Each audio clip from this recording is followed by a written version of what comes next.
welcome. It's Francis here. Thank you for coming back to my channel. If this is your first time here, I bid thee welcome. There is a subscribe button and a bell below if you want to be notified as to when I upload more content. So on social media, I did mention that I was going to be doing this post today.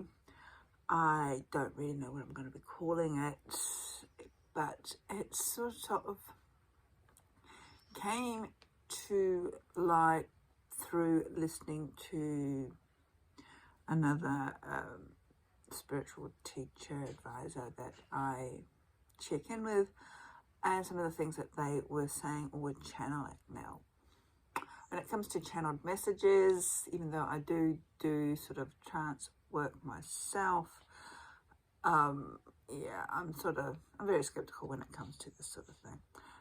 But what they were talking about, or the points that they were talking about, whether they were channeled messages from other beings or coming from the soul, from their own point of view, it actually really made sense to me, because it was all about connecting back to our heart center, our soul, and considering what we've gone through the last 2.5 years now, what we're still going through, the divisions, the ongoing turmoil. It's like once we seem to get over one wave, there's another wave of change, shall we say.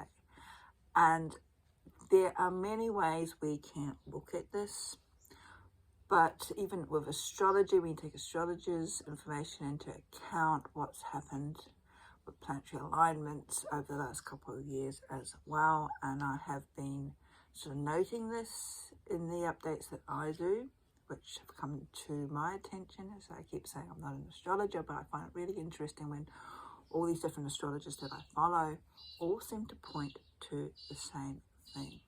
And then also this channeled message also sort of pointed to the same thing as well. And that's all about change. And what this message also talked about was the disconnect that we have developed in relation to our soul. And I'm talking about our true soul, not our egotistical soul or perceptions of it, our true soul, and our connection with other soul-based beings, our relationship with the earth, that we have built up over the millennia, how far you want to go back. We are now at this point of change, and it's much needed change. We're seeing that with climate action. We're seeing that with, as I'm recording this, parts of Europe are going through a horrendous heat wave. Parts of Australia are still flooded, and there's more flooding, and it's like this has been going on since the beginning of the year, that parts of Australia has been flooded out, which is extremely unusual. We've had a very cold early winter with snowfalls and the ski areas appearing earlier. Yes, the earth goes in cycles, but I don't think that we can ignore completely our impact anymore. Something is happening when we're getting once in a 100 years flood every couple of months. This means something is on the cards. We need to reassess things, and for looking cosmically, the plane's going overhead, it's coming back down to us. It's coming back to each individual taking responsibility, especially if we are in a place now where a lot of us are, where we're a little bit deluded or untrusting of authority for whatever reasons. That doesn't take away the responsibility for the self, for the soul. So not even looking at my notes at the moment, I'm just sort of waffling. So I hope that makes sense. So I'm going to now sort of refer to my notes so you can understand what I am trying to talk about. And it is coming from a soul level. And I think it's important, especially in this day and age, while we are going through this change, and it is a planetary change. Everybody is going through it because the earth is changing, cosmic alignments are changing. Some people say that's in relation to the north and south nodes, that on the sort of cosmic level, we're coming into alignment, especially with the north node, which is all about future action coming to the forefront. I do have notes for another video on that I'll upload at some stage soon as well. So we are in this process of change, of ending of cycles. Is it the coming of the age of Aquarius, which we've been talking about for decades now? Who knows? But what we can't deny is that there's something afoot, really. Now, coming back to the soul, and I think this is one of the main, I wouldn't say issues, but what we as, especially in the West, as a species, as a race in general, we've got too far into the head, and we've had this huge disconnect with the soul, in that we've forgotten that each time we incarnate, each time the soul aligns with the physical body for the new incarnation, this meat bag, as I call it, it brings through memories, imprints, whatever, divine purpose, into New Agey, of what we are supposed to be achieving on a deeper level, not necessarily on an egocentric, ego-focused level, but on a deeper soul level in this lifetime. And each time it incarnates into this physical body, we walk on this path again. So this vehicle is just that. It's like getting into your car. Our soul is us. The car that we get into to go to work, go to the shops, whatever, is this physical self that we get into in each incarnation.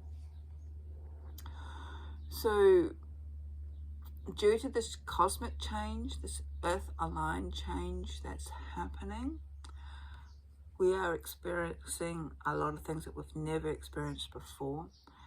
And it comes down to what sort of person we are. Are we one that sort of ebbs and flows with change, or we're what sort of person who really hangs on? Which means we're backward facing, because we look at the past and this is where we want to be and we're comfortable, but don't look to the future, because that's the unknown and we find that uncomfortable. So if you're looking back, if you are one of these people who are longing for the pre-pandemic lifetime, which probably will never happen again, any change we will find unsettling, alarming, until we realise that we need to let go of that sort of constriction, that hanging on for dear life, and go with the flow, because there are bigger things happening. We're all going through this transformation together, regardless of how we perceive it. It is the collective consciousness as well as our own self. So any anxiety or overwhelm that we may be feeling may not necessarily be just us. It could be the fact that as energetic beings, we are picking up on this collective anxiety, overwhelm from everybody else, the planet, other beings. And by that I mean animals, whatever, if you to believe that they want to go through that. I personally think that animals are probably more aligned with the ebbs and flows. It's just us humans that we put these blockages up. And so keep in mind that what you're picking up on may not necessarily just be you. It could be this collective energy, this turbulent time as well.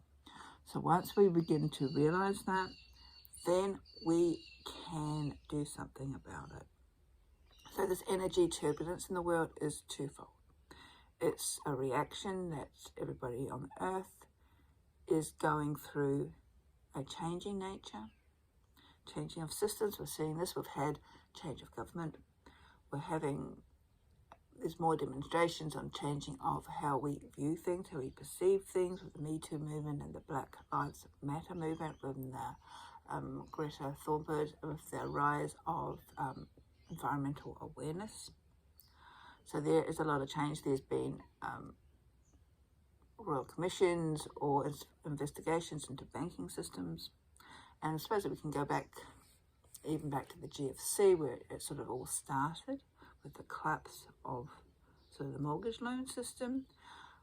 Not that we've sort of learned from these lessons, but things are shifting, changing, and on a probably more global conscious level, things happen slower than what we may want to think or want them to happen.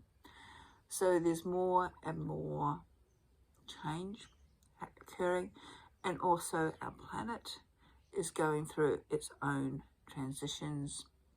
What it seems to do every about 400 years. It's almost like ebbing and flowing. So what's important is that we need to keep in mind that our soul, our divine essence, the aspect of us that is truly us, not this persona, not this meat bag that we step into, this vehicle that carries our soul, is fluid here on earth. And where we find restrictions or constraints in our lives could be because of this breaking down of the familiar, and we're moving into the unfamiliar, or we're right on that precipice, right on that abyss of ready to step forward. And as we reach that point, we need to expand. We need to become more fluid. We need to let go. And I think that's the most important thing. We need to start riding the waves of change instead of hanging on to something. We need to build up our trust and our belief in our soul, in our connection with the divine, whether you see it externally, whether it's internally. We need to start redeveloping that sense of trust. And it can be quite difficult considering what we've gone through in the last couple of years. But if we can't trust our own soul, who can we trust? What can we trust? And after all, we are soul beings that have incarnated to experience the good, the bad, the ugly that we're going through. And I think that's important to sort of keep in mind. It's not about casting blame. It's not sort of justifying why bad things happen to good people or anything like that. It's just a reminder that our soul is fluid. Our soul cannot experience emotions, feelings, sensations unless it's incarnated. Okay. So that could be a reason. It's just one way of looking at things, why things happen, why we need to actually experience without judgment or attachment. Not hanging on to anything, not casting any blames, allowing those sensations, those feelings, those emotions to move through the body. And this is one of the reasons why we start getting senses of anxiety and overwhelm, is when we block them, when we hang on to them, when we refuse to let that energy flow. So coming back to the ebbing and flowing. This also means that when we release our clinging to the present time, what we have around us, our things, and I have lots of things myself, or our past of what we had, and open ourselves and our souls up to the future. We open ourselves up to new possibilities, new probabilities, new potentials. And we open our heart up to what is actually here on earth, as opposed to wishful thinking and pining of a future beyond what can be consciously achieved. And this is where anxiety comes into, because anxiety is a fear of what ifs. We need to come back to the present moment, like with the planes flying ahead. It is a form of human programming to see things black and white, to see things good or bad. However, keep in mind that our soul doesn't see things in this way. Breathe. And I have noticed of late there is a resurgence of interest in breathwork. And there are many forms of breathwork. Some of the more simple ones, and I've mentioned this before on this channel, is the fourfold breath, where you're just breathing into, not the top of your lungs, but breathing into your diaphragm. A couple of deep breaths, breathing in for a count of 4, holding for a count of 4 if you're able to, or a count of 2. Exhaling for a count of 4, then holding again for a count of 4 or count of 2. before you inhale. And this is a very good way of getting out of our headspace, especially if you suffer from anxiety or you're getting anxious about things, getting overwhelmed, and beginning to come back into the body. And this is the problem. We're living too much in the head. We're ignoring the rest of the body, and it's the rest of the body, especially the heart, where the soul resides. So open our hearts to the clarity, practice breath work, come back to our bodies again. And it's when we can get out of the what-ifs or the what-has-beens that we can expand our consciousness, where we can start looking from a less emotive point of view.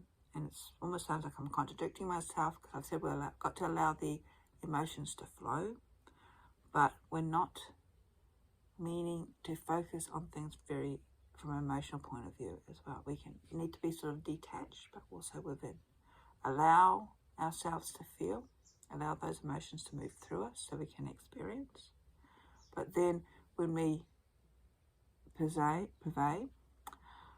do so without being prejudged, without being blinded or wearing the veils of the emotions. It's almost being like we're detaching ourselves again.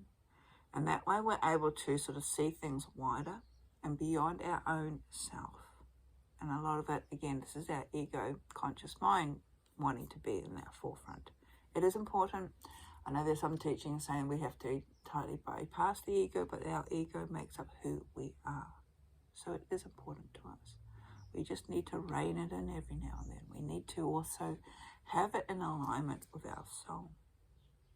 And it can be an ongoing journey, and it can be a journey in a lifetime to achieve. Some of us may not even achieve it, and that's okay. We can only do what we can do in this lifetime.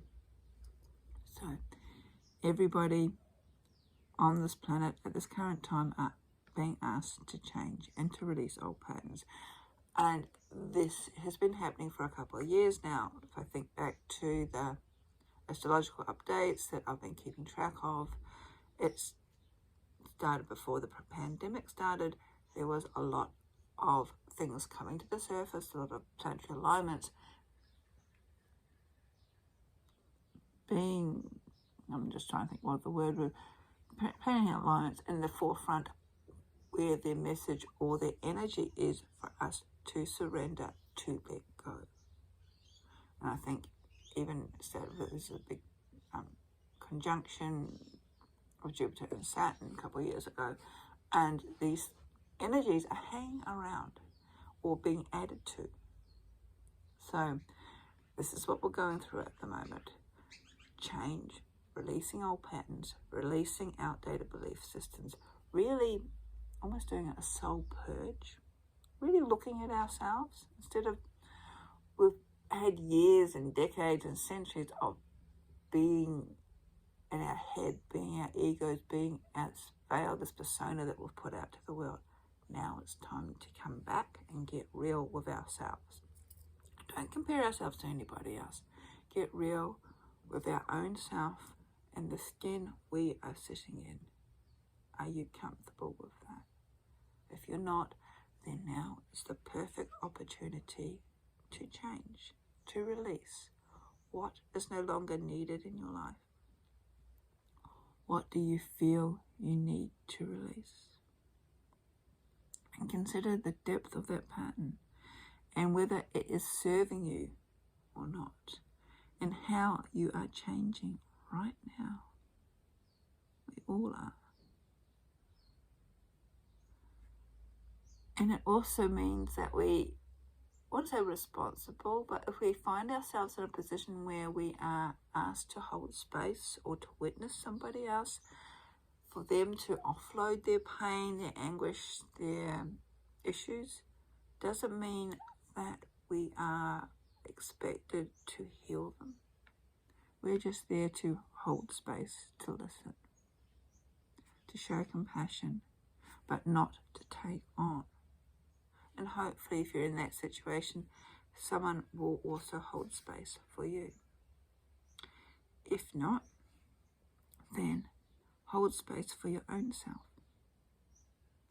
when you find issues or memories or anxiety or even overwhelm, instead of ignoring it, sit with these feelings if you're able to. I know some people can't, but it is important to try, if you're able to, allow these feelings, these emotions to flow through you, to allow yourself to feel, because we have been in a society where we have been sort of cut off from feeling. When we feel the emotions moving through, then we are able to release them. And in doing that release, we are able to become who we are here to be. When we block the feelings, when we put ourselves, take the drugs so we don't feel the pain, when we sort of spiritually bypass it through putting on this persona that everything's perfect, we are deading that connection and that soul growth within us. Our world will actually change if we allow ourselves space to do this. And I said earlier, depending on the individual, and this is important, we've got to take self-responsibility. If you are a person who has huge trauma, you need to do this sort of work under the guidance of a professional, because the last thing that you want to do is to find yourself 5 steps backwards. But for the average person, it is important to feel. This is why our soul has incarnated here. And emotions such as tears, crying, is the one way that the body releases that pain. So give yourself 10 minutes to feel. Invite your soul to be present in you, to be fully present. And when you do this, even just sitting, because we're in a world where we tend to be externally stimulated, a lot of us can't just sit and be. We've lost that connection with ourselves, with our soul. When we can achieve that, we may actually find a heart expansion, a softening, almost like an exhale, like we've been holding our breath, and then our body can actually release, and our soul can release, our spirit can release, and we can remind ourselves that we are in the here and now, and this is why we are here and now, and we are going through a change like everybody else, not just us. And this transformation will occur regardless of whether we busy ourselves consciously so we don't notice it or not. Our souls are alive, our souls are constantly expanding. And it's reminding us that we need to tap back into what's important, which is our connection with the earth and being here and now.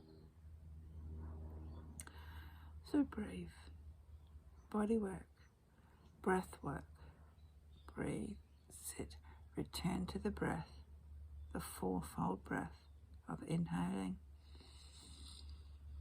holding the breath, exhaling, and holding the breath. Being centered, being in the here and now. And that also opens us up to spirit, Godhead, high guardian angels, higher consciousness, whatever you want to call it. And gives us the space too where higher purpose can come in. If you're into that sort of thing, we can be guided, or coming from our soul, we can actually listen to what's best for us. So this is nothing that I've got on my notes. I hope it's been of some interest to you. even if it's just the realization that everything's in a state of flux at the moment. Some of us more so than others. Breathe, visualize or imagine you are a cork bobbing in the endless churning oceans. Sometimes the waves crash over you, turbulent storms, but a cork always rises to the surface. And I know I've used this analogy a number of times, and it's one that I like because it resonates with me and explains my life. So be gentle with yourselves, be gentle with other people around you, hold space for you, keep your boundaries up so you don't take on other people's stuff. Remember to release, to let go. We're all going through change, including the planet. And breathe.